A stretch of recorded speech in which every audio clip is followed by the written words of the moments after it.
fall of 2011, a man hung himself in a bottling factory of a popular over-the-counter aid company just outside of Chicago.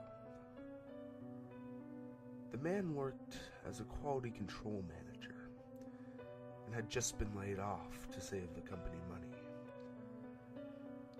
In the morning, the cleaning crew found him swaying in the breeze from the air conditioning unit, with a note in his breast pocket that read, "Sleep time."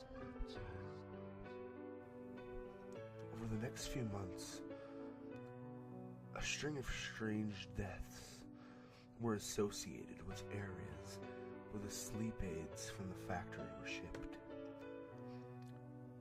Seemingly healthy people had died in their sleep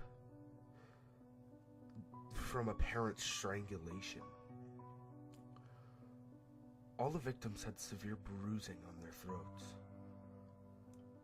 Oddly, police weren't able to ascertain how the murder entered the victim's home or a possible motive for the murder.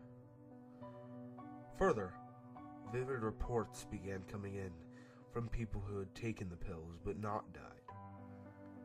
One lady reported taking the pill, and right before she fell asleep, she opened her eyes and a bald, middle-aged man wearing a short-sleeved white collar shirt was hovering just above her.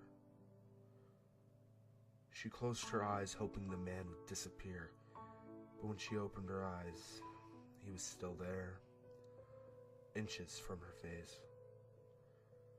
She even recalls feeling the man's breathing on her forehead. He then began strangling her. Lucky for her, her husband noticed her gasping for air in her sleep and quickly woke her. Another man recalls falling asleep after taking the pills.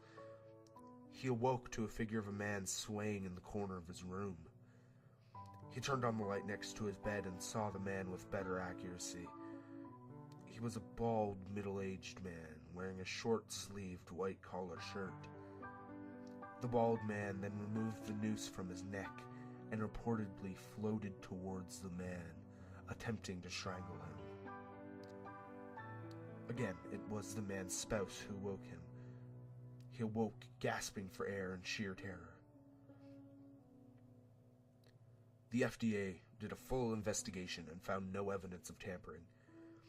Even after a recall of the pills and a public awareness campaign warning of possible tampering, the deaths and reports of the bald man did not stop.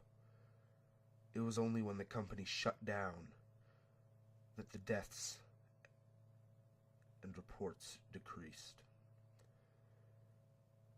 It is unknown how many deaths were the result of this apparent tampering, or how many of the pills from that factory are still sitting in cabinets across the country.